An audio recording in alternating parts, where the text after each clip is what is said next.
The people who walk in darkness have seen a great light. Upon those who dwell in the land of gloom, a light has arisen. Did you notice the connection between the first reading and the gospel for this weekend?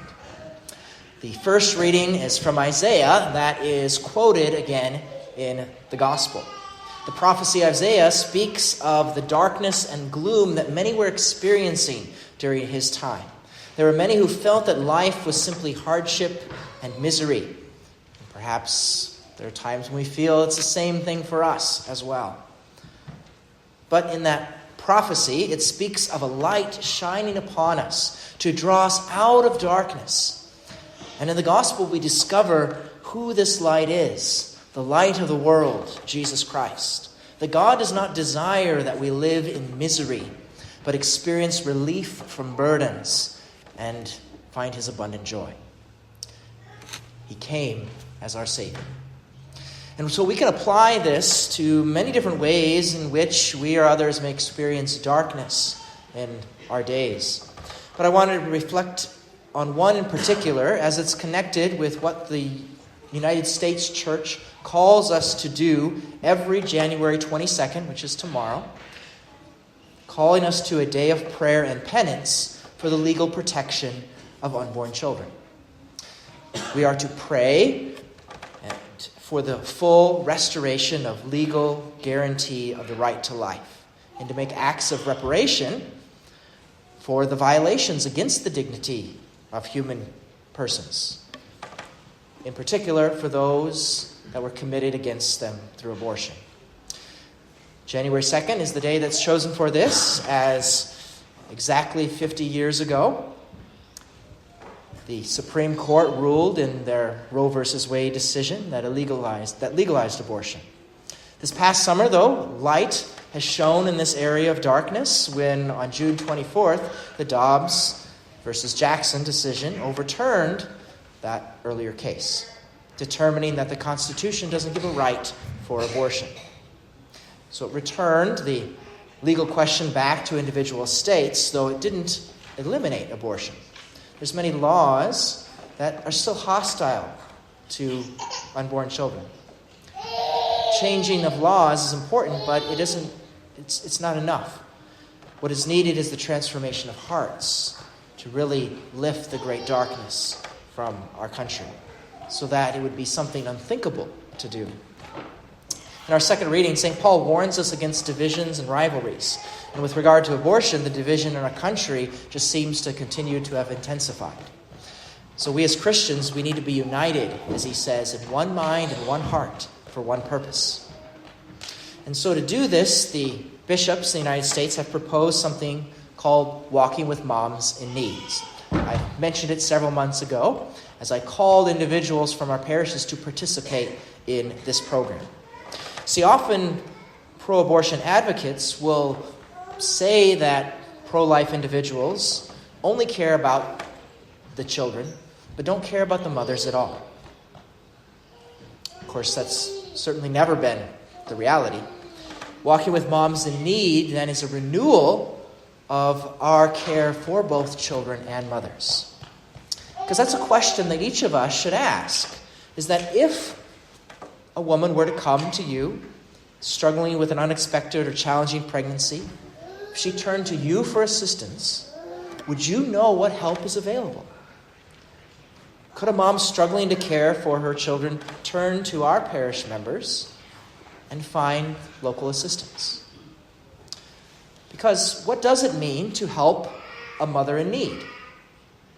Well, when a woman faces unplanned pregnancy, there's now many companies and even state governments who have offered to help them, but help them by making sure that they can get an abortion.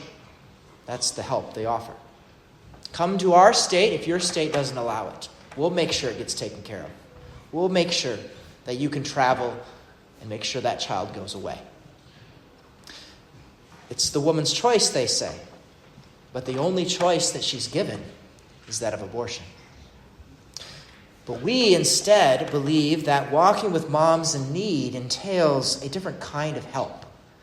A help that allows the woman the freedom to be able to choose life.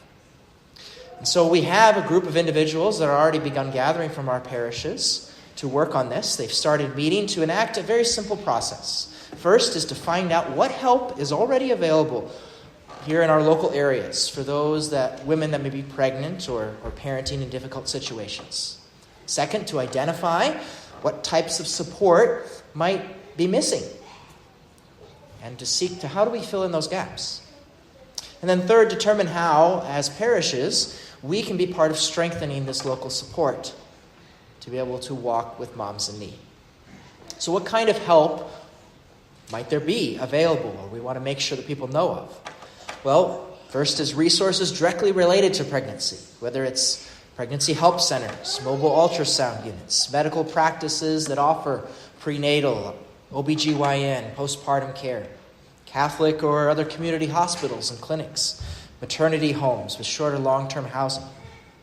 Second, there's kind of more general resources for help, whether it's through organizations like Catholic Charities, different counseling services, food pantries or housing programs for those who need that, service organizations that can assist like the Knights of Columbus or St. Vincent de Paul Society, child care programs, job training, adoption agencies, legal support. And then there's the ways in which specific parishes can come together to assist, whether it's things like diaper drives, clothing drives, assisting with food pantry collection, the baby bottle campaigns, pregnancy care center fundraisers. And what's even most important is providing friendship and accompaniment for those that are in need among our neighbors. See, women who are in crisis, who often choose abortion, they do so because they feel they're alone, that they feel they have no other choice.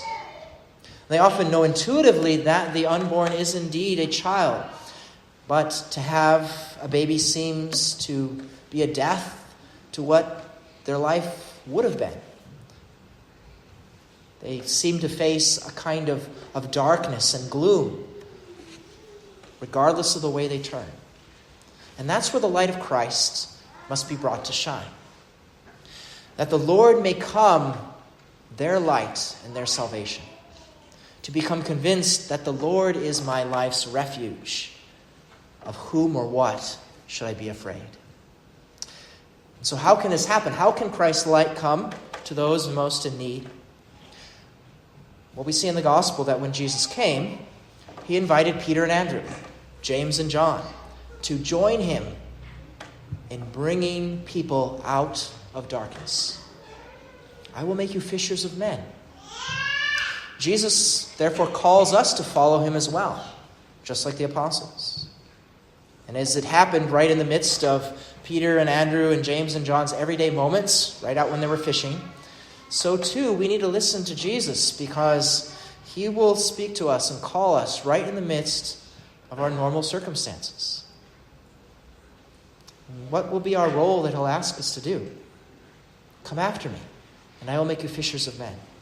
To follow Jesus means to be there for others, to help lead them to find him as well, to help those who may be in darkness in some way, to provide friendship and accompaniment for those in need. So, Jesus is asking us, when will we respond? In the scriptures, it says Jesus called them, and immediately they left their boat, and they followed him. So that's our encouragement, to respond without delay. To begin with prayer. We'll find resources in our bulletin with the Walking of Moms program to help support that. Jesus has come to be a light for all those in darkness. And in the words of the psalm, I believe that we will see the goodness of the Lord in the land of the living.